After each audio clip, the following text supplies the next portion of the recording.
Okay, students, today's our topic is Singer-Prebisch price determination of terms of trade. Determination of terms of trade.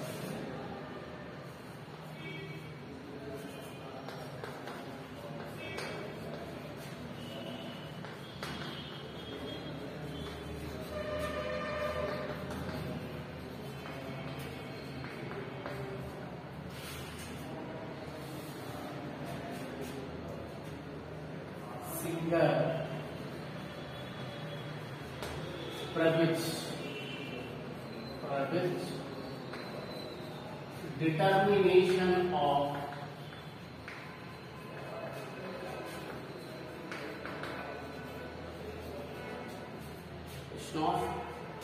terms of trade. Terms of trade. So, Singer-Prebisch determination of terms of trade, right? So, according to the terms of trade, during the long period of time, right, the countries which are exporting the primary goods, right, primary goods in the sense here the consumer goods, right? So the primary goods ఏవైతే countries మన ఇక్కడ export చేస్తున్నాయో ఇవన్నీ ఏమవుతుందంటే long duration టైంలో వాళ్ళకి ఇది unfavour గా ఉంటుంది. అంటే the countries which are exporting the primary goods, right, primary goods, right, ఏమవుతుంది లాంగ్ డ్యూరేషన్ లో, రైట్, ఉన్నటువంటి ఒక లాంగ్ రన్ లో ఏమవుతున్నాయంటే these countries are facing the unfavorable conditions, unfavorable situations, right? Basically the developing countries are exporting the primary goods to the developed countries and they are importing the producer goods or the capital goods from the developed economies, right? From the producer goods, they will produce more of the primary goods. So, according to these two people, Singer and Prebisch, right, వీళ్ళిద్దరూ వీరి ప్రకారం ఏంటంటే complete గా ఏవైతే terms of trade ఉన్నాయో ఇవి కంపల్సరీగా ఏవైతే డెవలపింగ్ కంట్రీస్ మాత్రం ఇవి అన్ఫేవరబుల్ ఉన్నాయి, ఏది ఏమైనప్పటికీ డెవలప్డ్ కి మాత్రం ఇది చాలా ఫేవరబుల్ గా ఈ యొక్క టర్మ్స్ ఆఫ్ ట్రేడ్ అనేటువంటి ఉంటాయని చెప్పేసి వాళ్ళు చెప్పడం జరిగింది. అంటే మెయిన్లీ ఇక్కడ ఏంటి, ఈ డెవలపింగ్ కంట్రీస్ అనేటువంటి ఏం చేయాలి అంటే ఏవైతే ప్రొడ్యూస్ చేయాలనుకుంటున్నారో లేకపోతే ఏవైతే ఎక్స్పోర్ట్ చేస్తున్నారో వాటిలో వీళ్ళ యొక్క స్పెషలైజేషన్ అనేది ఉండాలి. అంటే స్పెషలైజేషన్ అనేటువంటి వీళ్ళు అచీవ్ చేయాలి. అంటే రైట్, ఫలానా country is for particular special one, అంటే ఏదైనా ఒక ప్రొడక్ట్స్ వచ్చి ఇది స్పెషల్ గా, అంటే దానికి ఒక స్పెషలైజేషన్ అనేది ఏర్పడాలి. పలానా కంట్రీ అనగానే ప్రొడక్ట్ నేమ్ గుర్తొచ్చింది, అంటే అంత స్పెషలైజేషన్ అనేటువంటి సాధించిన తర్వాత మాత్రమే ఈ యొక్క గూడ్స్ ని వారి యొక్క అవసరానికి వరకు ఉంచుకొని అవసరానికి మించినట్టు ఏదైతే మార్కెటబుల్ సర్ప్లస్ అంటాం, మన అవసరాలకు పోను మిగిలింది అమ్మడానికి సిద్ధంగా ఉన్నటువంటి ప్రొడక్ట్ మాత్రమే వేరే దేశాలకి ఎక్స్పోర్ట్ అనేటువంటిది చేయాలి. ఓకే, సో ఇట్లా ఎక్కువ కూడా వస్తువులను ఉత్పత్తి చేయడం వల్ల కూడా ఏమవుతుంది సార్, కొన్ని సందర్భాల్లో ఏంటంటే ఇంటర్నేషనల్ మార్కెట్ లో వారికి డిమాండ్ అనేది తగ్గిపోతుంది. ఎప్పుడైతే డిమాండ్ తగ్గుతుందో, డిమాండ్ తగ్గిన వెంటనే ఆటోమేటిక్ ఏమవుతుంది, ఆ యొక్క కాస్ట్ ఆఫ్ ప్రొడక్షన్ అనేటువంటి ప్రొడ్యూస్ చేసినటువంటి యొక్క కంట్రీస్ పైన పడుతుంది. అంటే దీనివల్ల నెగిటివ్ ఇంపాక్ట్ కూడా ఉంటుంది. అంటే అకార్డింగ్ ఒక ప్రణాళికాబద్ధంగా ఒక ప్లానింగ్ ప్రకారం మాత్రమే ఇక్కడ ఉన్నటువంటి వస్తువును ఉత్పత్తి చేసి మనకి ఎక్స్పోర్ట్ అనేటువంటిది చేయాలి. సో ఇలా కాకుండా ముబ్బడిగా మనం ఎక్కువ వస్తువులను ఇక్కడ క్వాంటిటీని బాగా ప్రొడ్యూస్ చేసి వేరే దేశానికి ఎక్స్పోర్ట్ చేస్తే అన్ని సందర్భాల్లో మనకి ఫేవరబుల్ గా ఉండకపోవచ్చు అనేది ఈ యొక్క సింగర్-ప్రెబిష్ వీరి యొక్క వాదన. అయితే వీళ్ళు చెప్పినటువంటి అంశాల ప్రకారం అయితే వీళ్ళు మనకి సూచించినటువంటి అంశాల ప్రకారం రైట్ ఈ యొక్క మొత్తం థియరీ కంప్లీట్ గా దేనిపైన డిపెండ్ అయి ఉంటుందంటే ఒక 4 ఎలిమెంట్స్ పైన ఇది డిపెండ్ అయి ఉంటుంది రైట్. అంటే మెయిన్ గా వీళ్ళు ఏం చేస్తున్నారు, ఈ సింగిల్ ప్రెమిస్ అనేటువంటి వాళ్ళు the countries are divided into 2 categories right. Countries are further categorized into 2. One is developed countries, next developing countries. Okay, developed countries and developing countries. Basically developing countries and developed countries simple ga cheppalante the countries producing the primary goods right. Primary goods ని ఇక్కడ produce చేసేటువంటి వీటివి అంటే ఎక్కువగా export చేసేటువంటి ఏంటంటే developing countries. ఇందులో మనం చెప్పుకున్నాం రైట్, డెవలపింగ్ కంట్రీస్. అదే విధంగా next the countries which are producing the capital or producer goods. Capital producer goods right. చూడండి ఈ యొక్క ఇద్దరు కలిసి ఈ యొక్క ప్రపంచ దేశాన్ని 2 types వీళ్ళు డివైడ్ చేయడం జరిగింది.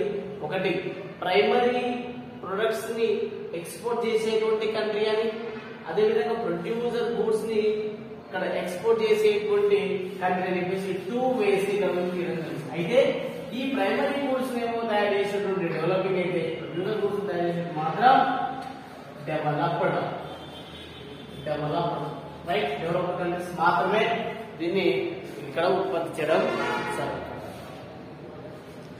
అయితే ఈ దేశాల్లో ముఖ్యంగా చూసుకుంటే ఇంటర్నేషనల్ ట్రేడ్ లో ఈ 2 కంట్రీస్ ఇక్కడ పార్టిసిపేట్ చేస్తున్నాయి రైట్. 2 ఇంటర్నేషనల్ ట్రేడ్ లో కాంట్రిబ్యూషన్ ఇస్తున్నప్పుడు మరి ఎవరికి ఇది ఫేవర్ గా ఉంది అంటే main these terms of the trade is in favor of developed countries according to the opinion of Singer and Prebisch right. ఈ యొక్క సింగర్ ప్రెమిస్ ప్రకారం ఆలోచన చేస్తే కంప్లీట్ గా ఇది ఎవరికి ఫేవరబుల్ గా ఉన్నాయా అంటే డెవలప్డ్ కంట్రీకే ఫేవరబుల్ గా ఉంది. సార్ ఎట్లా సార్ అంటే మరి ఇక్కడ ఎకనామిక్ డెవలప్మెంట్ అనేది జరగాలి, ఇక్కడ ఎకనామిక్ గ్రోత్ అనేటువంటిది జరగాలి. మరి ఎకనామిక్ డెవలప్మెంట్ అంటే ఇది మల్టీ డైమెన్షనల్ ఆస్పెక్ట్, ఇది ఎకనామిక్ గ్రోత్ అంటే సింగిల్ డైమెన్షనల్. అవునా, ఇది సింగిల్ డైమెన్షనల్ అప్రోచ్, ఇది మల్టీ డైమెన్షనల్. అంటే ఓన్లీ ఇక్కడ జస్ట్ జీడిపి పెంచుకుంటే సరిపోతుంది. ఇక్కడ జీడిపితో పాటు చాలా సోషల్ ఎకనామిక్ ఎలిమెంట్స్ అన్నింటిలో కూడా ప్రోగ్రెసివ్ చేంజెస్ అనేటువంటివి రావాలి. కాబట్టి వీరు పొందినటువంటి బెనిఫిట్స్ అంటే డెవలప్డ్ కంట్రీస్ పొందినటువంటి యొక్క బెనిఫిట్స్ ఈ యొక్క డెవలపింగ్ కంట్రీస్ అనేటువంటివి రావు అనేటువంటిది వీళ్ళు తేట తెల్లం చేసి చెప్పడం జరిగింది. అయితే మెయిన్ థింగ్ ఇప్పుడు ఏమైతుందంటే ఈ కంట్రీస్ ఏవైతే ఈ యొక్క ప్రైమరీ గూడ్స్ ని ప్రొడ్యూస్ చేస్తున్నాయో రైట్, ప్రైమరీ గూడ్స్ ని ఇక్కడ ఎక్స్పోర్ట్ చేస్తున్నాయో డెవలపింగ్ కంట్రీస్ రైట్, ఇది యొక్క వీళ్ళు ఎక్స్పోర్ట్ చేసినప్పుడు వచ్చినటువంటి ఫర్ ఎగ్జాంపుల్ ఎక్స్పోర్ట్స్ అనేటువంటి వీళ్ళు చేసిరు ఎంత, ఫర్ ఎగ్జాంపుల్ 10 crores అని అనుకున్నాం రైట్. ఇంపోర్ట్ చేసిరు కానీ అంటే 15 crores అంటే వీళ్ళు ఎక్స్పోర్ట్ చేసి వీళ్ళు పొందినటువంటి ఇన్కమ్ కంటే ఎవరు డెవలపింగ్ కంట్రీస్. అర్థమవుతుందా? సో ఈ డెవలపింగ్ కంట్రీస్ కదా, సో ఈ యొక్క వీళ్ళు ఎక్స్పోర్ట్ చేస్తే వచ్చిందేమో 10 crores, కానీ వీళ్ళు ఇంపోర్ట్ చేసుకునేటువంటి యొక్క క్యాపిటల్ గూడ్స్ మాత్రం ఎంత ఖర్చు వచ్చింది చూడండి 15 crores. అంటే వీళ్ళు పొందినటువంటి ఇన్కమ్ కంటే ఎక్స్పెండిచర్ ఎక్కువగా ఉన్నది రైట్. సో ఎక్స్పెండిచర్ అంటే ఇక్కడ ఉన్నటువంటి ఇన్కమ్ ఈస్ లెస్ దాన్ ఈ ఎక్స్పెండిచర్. అవునా? సో కాబట్టి వీరు పొందినటువంటి యొక్క ఇన్కమ్ కంటే అయ్యేటువంటి ఖర్చు ఎక్కువ. అందుకనే డెవలప్డ్ కంట్రీస్ ఎక్కువ బెనిఫిట్స్ పొందుతున్నాయి, డెవలపింగ్ కంట్రీస్ తక్కువగా పొందుతున్నాయి రైట్. సో ఇవన్నిటి వాళ్ళు దృష్టిలో పెట్టుకొని సౌత్ అమెరికన్ కంట్రీస్ ఏవైతే ఉన్నాయో రైట్, ఆ సౌత్ అమెరికన్ కంట్రీస్ అనేటువంటివి పూర్తి స్థాయిలో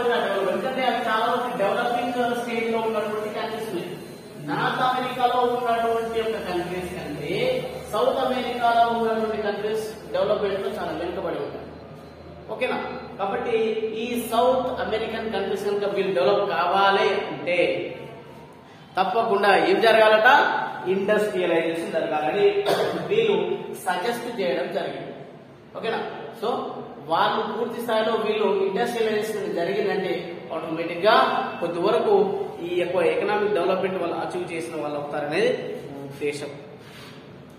ఓకే, ఇందులో ఉన్నటువంటి అంశాల్లో ఫస్ట్ వన్ ఏంటంటే వీళ్ళ యొక్క టర్మ్స్ ఆఫ్ ట్రేడ్ 4 ఎలిమెంట్స్ అని చెప్పినా కదా, ఆ 4 ఎలిమెంట్స్ ఏదో ఒకసారి first one technological progress.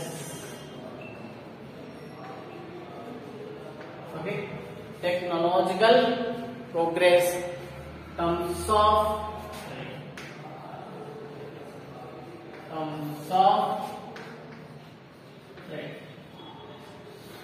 Technological progress terms of trade. Right, ఈ టెక్నాలజికల్ యొక్క ప్రోగ్రెస్ ఏంటిది సార్? మెయిన్ ఏంటంటే డెవలప్డ్ కంట్రీస్ లలో వీరి యొక్క జీడిపితో పాటు ఏమవుతుంది, వాళ్ళకు ప్రొడక్టివిటీ పెరుగుతుంది, at the same time income కూడా వాళ్ళకి రైజ్ అనేది అవుతుంది. కానీ డెవలపింగ్ కంట్రీస్ లో మాత్రం అలా జరగదు. ఏం జరుగుతుంది సార్? జనాభా పెరుగుతుంది బాగా, అవునా? దీనివల్ల మళ్ళీ మ్యాన్ పవర్ అంటే మనకు ఉన్నటువంటి లేబర్ అనేటువంటి వాళ్ళు ఎక్కువ అవుతారు. కాబట్టి దీనివల్ల ఏమవుతుందంటే ఈ ప్రొడక్టివిటీలో వచ్చినటువంటి యొక్క చేంజెస్ కంటే రైట్ వారి యొక్క ఇన్కమ్స్ అనేటువంటివి జస్ట్ లోయర్ రేట్ లోనే పెరుగుతాయి. అంటే ప్రొడక్ట్ పెరిగినట్టు దానికి ఈజీగా దానికి ఈక్వలెంట్ గా ఇక వాళ్ళకి ఇన్కమ్స్ లో మార్పు ఉండవు. అంటే అంత ఈజీగా అంత ఎక్కువ మొత్తంలో మార్పు అనేటువంటి రావు. అట్లా అంత పెరిగిందని చెప్పేసి ఇన్కమ్ అనేది చాలా పెరుగుతుంది అనేది అవాస్తవం. కాబట్టి ఎందుకంటే ఇక్కడ జనాభా అనేటువంటి సమస్య ఉంటుంది, నిరుద్యోగం అనేటువంటి సమస్య ఉంది, ఎన్నో పలు సమస్యలకు వీళ్ళు పరిష్కార మార్గాలు కనుక్కోవాలి. కాబట్టి డైరెక్ట్ అభివృద్ధి చెందినటువంటి దేశాలు పొందినంత ఈజీగా బెనిఫిట్స్ అనేటువంటి ఈ కంట్రీస్ పొందవు. కాబట్టి ఈ టెక్నాలజీ అనేటువంటిది మెయిన్ గా టెక్నాలజికల్ గా ఎవరికి ఎక్కువ బెనిఫిట్ అవుతుంది అంటే ఎవరికి ఎక్కువ బెనిఫిట్ అవుతుందండి? డెవలప్డ్ కంట్రీస్ కి. కాబట్టి మెయిన్ అందుకని ఏం చేయాలంటే ఈ యొక్క టెక్నాలజికల్ ప్రోగ్రెస్ మనం సాధించేసి ఈ యొక్క డెవలప్డ్ కంట్రీస్ పొందినటువంటి యొక్క ప్రాఫిట్స్ అనేటువంటి ఏం చేయాలి అంటే వీళ్ళు పొందినటువంటి యొక్క బెనిఫిట్స్ అనేటువంటి పూర్తి స్థాయిలో ఈ ప్రాఫిట్స్ అనేటువంటివి కంప్లీట్ గా డెవలపింగ్ కంట్రీస్ కి వీళ్ళు ట్రాన్స్ఫర్ అనేటువంటిది చేయాలనేటువంటిది వీరి యొక్క అంశం. నెక్స్ట్ తర్వాత income elasticity terms of trade. Income elasticity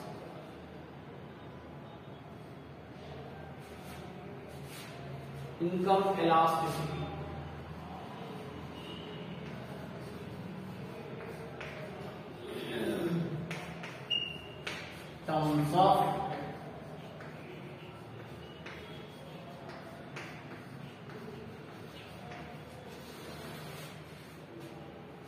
income elasticity terms of trade. అంటే మెయిన్ ఇక్కడ ఏమంటే ఏంజల్స్ యొక్క హౌస్ హోల్డ్ ఎక్స్పెండిచర్ థీరం ప్రకారం వీళ్ళు ఏంటంటే మెయిన్ ఏవైతే ప్రైమరీ గూడ్స్ ఉన్నాయో ప్రైమరీ గూడ్స్ విషయంలో ఎలాస్టిసిటీ ఆఫ్ ఇన్కమ్ అనేటువంటిది will be the lower. Sorry, elasticity of income అంటే ఏంటి సార్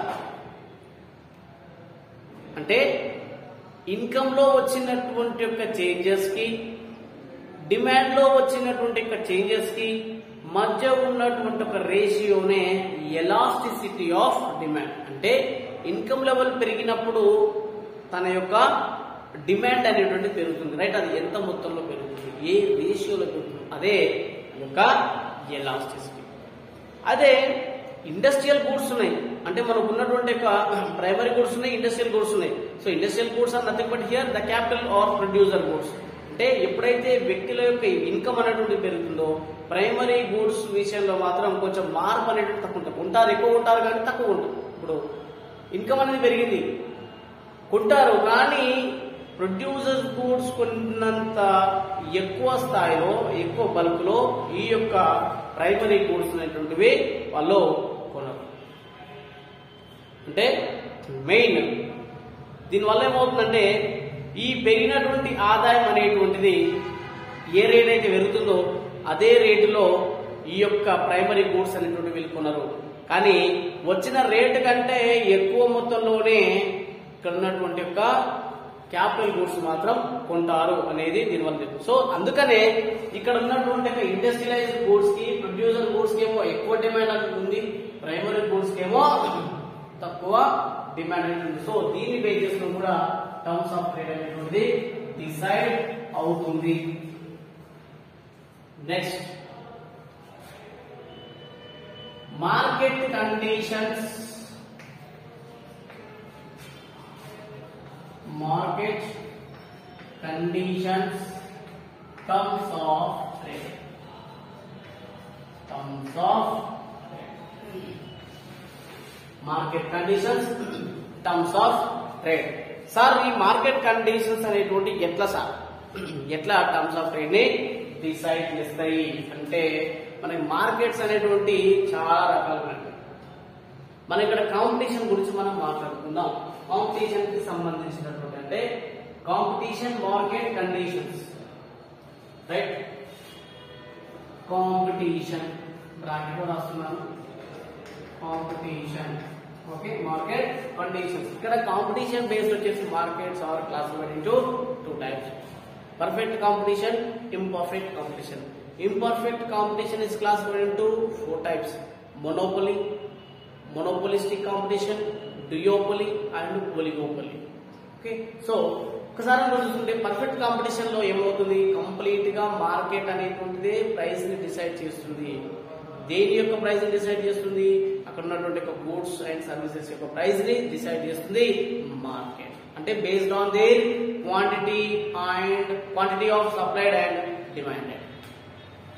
అండ్ ఇక్కడ మొనోపోలీలో ఇలాంటి అంశాలు చూసుకుంటే ఇది మరి ఇంపర్ఫెక్ట్ కాంపిటీషన్ అంటే that is a market which is not having the features of perfect competition. అంటే పర్ఫెక్ట్ కాంపిటీషన్ యొక్క ఫీచర్స్ లేనటువంటి ఏ మార్కెట్ అంటే అది ఇంపర్ఫెక్ట్ అవుతుంది. అందులో మొనోపోలీ తీసుకున్నాం. మొనోపోలీలో పూర్తిగా ప్రతి ఒక్క అంశంలో ప్రొడక్షన్ నుంచి మొదలు పెట్టుకుంటే లాస్ట్ డిస్ట్రిబ్యూషన్ వరకు ఓన్లీ వన్ హ్యాండ్ లోనే ఉంటుంది. కాబట్టి everything is in the control of one person. So ఈ విషయాలు ఒకసారి చూసుకుంటే ఈ పర్ఫెక్ట్ కాంపిటీషన్ అనేటువంటిది ఉంటే ఒక విధంగా చూస్తుంటే ఇప్పుడు మనకి దీనివల్ల ఏమవుతుందంటే మెయిన్ మన డెవలపింగ్ కంట్రీస్ విషయంలోనేమో పర్ఫెక్ట్ కాంపిటీషన్ కండిషన్స్ కనిపిస్తున్నాయి. అదే విధంగా ఈ డెవలప్డ్ కంట్రీస్ విషయంలో కనుక చూసుకుంటే ఇంపర్ఫెక్ట్ మార్కెట్ కండిషన్స్ అనేటువంటి కనిపిస్తున్నాయి. అంటే దీనివల్ల ఏమవుతుంది అంటే మెయిన్ ఈ పర్ఫెక్ట్ కాంపిటీషన్ అనేటువంటిది ఉండడం వల్ల ఏమవుతుందంటే వారు సొంతంగా వాళ్ళు ఆశించినటువంటి యొక్క లాభాలు అనేటువంటి వాళ్ళకి రావు. కాబట్టి వీటిని దృష్టిలో ఉంచుకుని వాళ్ళు ఏం చేస్తారంటే డెవలప్డ్ కంట్రీస్ వాళ్ళు ఏం చేస్తారు, అక్కడ పర్ఫెక్ట్ కాంపిటీషన్ అనేది ఉండదు, కంప్లీట్ ఇంపర్ఫెక్ట్ అనేది ఉంటుంది. అంటే వాళ్ళు డిసైడ్ చేసుకున్నటువంటి ప్రకారమే ఉంటుంది. రైట్? మార్కెట్ అనేటువంటి వాటి యొక్క ప్రైస్ విషయంలో కానీ వాటి యొక్క అంశాల విషయంలో ఇక్కడ కూడా ఇంటర్ఫియర్ అనేటువంటి కాదు. ఓన్లీ తనకు సంబంధించినటువంటి వస్తువులు తానే పూర్తిగా ప్రైస్ డిటర్మినేషన్ మొత్తం కూడా తన చేతిలోనే ఉంటుంది. సో ఈ విధంగా ఒక దేశానికి తమ యొక్క దేశానికి లాభం చేకూర్చుకోవాలని అనుకున్నప్పుడు ఇక్కడ మోనోపోలీ కండిషన్స్ బెటర్ గా ఉంటాయి. సో ఇవి ఎంతవరకు వాస్తవం అనేది తెలియాల్సి ఉంది. తర్వాత అసోసియేషన్స్, ట్రేడ్ అసోసియేషన్స్, తర్వాత terms of trade. Trade associations, terms of trade.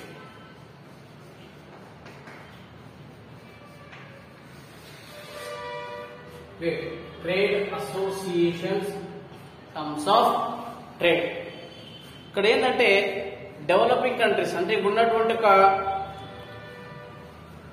Developing countries లో ఏమవుతుందంటే లేబర్ ఆర్గనైజేషన్స్ అనేటువంటి ఉండవు. ఒకవేళ ఉన్నా అవి అన్ఆర్గనైజ్డ్ కిందకే వస్తాయి. డెవలప్డ్ కంట్రీస్ లో మాత్రం లేబర్ కి మాత్రం యూనియన్ అనేటువంటిది ఉంటుంది. అదే డెవలపింగ్ కంట్రీస్ లో ఏమైనా కొత్తగా ప్రాఫిట్స్ వచ్చినాయి, రైట్, ఉన్నటువంటి ఇంటర్నేషనల్ ట్రేడ్ వల్ల వాళ్ళకి ఏమన్నా సర్ప్లస్ వచ్చింది, ఇప్పుడు ఆ సర్ప్లస్ ఎప్పుడన్నా లేబర్ కి వాళ్ళు అందిస్తారంటే కంప్లీట్ గా ఓన్లీ మేనేజ్మెంట్స్ ఎవరైతే యాజమాన్యం ఉంటారో వాళ్ళు మాత్రమే తమ యొక్క బాగు కోసం వాళ్ళు ఖర్చు పెట్టుకుంటారు. కానీ ఇంత కోసం వాళ్ళు కష్టపడినటువంటి శ్రమికుల కోసం ఎక్కడ కూడా ఇవ్వరు. అంటే వాళ్ళు ఏం చేస్తారంటే వాళ్ళ యొక్క ఎప్పుడైతే వేజెస్ ఉంటాయో వేజెస్ ఎప్పుడు కూడా వాళ్ళు తగ్గిస్తూనే ఉంటారు. అదే డెవలపింగ్ కంట్రీస్ లో ఇలాంటి పరిస్థితులు చూస్తే, కానీ డెవలప్డ్ కంట్రీస్ లో మాత్రం వేజెస్ తగ్గించే వాళ్ళు ఎలాంటి పరిస్థితుల్లో వాళ్ళు తగ్గించే ప్రసక్తి అనేది ఉండదు. వాళ్ళందరూ కూడా అసోసియేట్ అయి ఉంటారు, ఆర్గనైజ్ అయి ఉంటారు, రైట్. కాబట్టి ఇక్కడ ఉన్నటువంటి లేబర్ కూడా అది బెనిఫిట్ అయ్యే అవకాశం అనేది. కాబట్టి వాళ్ళ అసోసియేషన్స్ కూడా డిసైడ్ చేస్తాయి. ఓకే, దీంట్లో కూడా మెయిన్ గా చూసుకుంటే ఇక్కడ దీంట్లో క్రిటిసిజం కూడా ఉన్నది. ఈ క్రిటిసిజం లో మెయిన్ థింగ్ ఏంటంటే ఇన్కమ్ ఎలాస్టిసిటీ కంప్లీట్ గా మీరు ప్రైమరీకి అదేవిధంగా ప్రొడ్యూసర్ గూడ్స్ కి అనేటువంటి చెప్పినారు. కాబట్టి మీరు చెప్పిన అంశాల్లో ఈ యొక్క ప్రైమరీ గూడ్స్ కంటే మీరు ఎక్కువగా కాన్సన్ట్రేట్ చేసినటువంటి అంశం ఏంటిది ఇక్కడ ఇండస్ట్రియల్ గూడ్స్. కాబట్టి అన్ని ఇండస్ట్రియల్ గూడ్స్ అనేటువంటివి ఇంటర్నేషనల్ ట్రేడ్ లో ఉండవు. సో ఇలాంటి అంశాలపై చాలా వరకు చెప్పారు. నెక్స్ట్ ఇప్పుడు మెయిన్ డెవలప్డ్ కంట్రీస్ కనుక తీసుకుంటే, for example America, Canada, Australia ఇవన్నీ కూడా ఏం చేస్తాయంటే ఈ దేశాల్లో ఎక్కువగా ఫుడ్ కి సంబంధించినటువంటి యొక్క ఫుడ్ గ్రెయిన్స్ ఎక్కువగా వీళ్ళు ఎక్స్పోర్ట్ చేస్తున్నారు. అండ్ దీంతో పాటు డెవలపింగ్ కంట్రీస్ అనేటువంటి ఒక సౌత్ కొరియా తీసుకోండి, దీంతో పాటు తైవాన్ కనుక తీసుకోండి, ఇలాంటివన్నీ కూడా రేడియోస్ కావచ్చు, మోటార్ వెహికల్స్ కావచ్చు, ఇవన్నీ కూడా ఎక్కువగా చేస్తున్నాయి. సో కాబట్టి ఇలా మీరు చెప్పినటువంటి అంశాల్లో చాలా వరకు ఇలాంటి ఒక మార్పులు అనేవి ఉన్నాయి. కాబట్టి మీరు ఇచ్చినటువంటి ఈ యొక్క సిద్ధాంతం అనేటువంటి తప్పు అని చెప్పి చాలా మంది కొట్టిపారేయడం జరిగింది. సో ఇది మనకి single credit determination of terms of trade సంబంధించినటువంటి ఒక theory. Okay, thank you so much.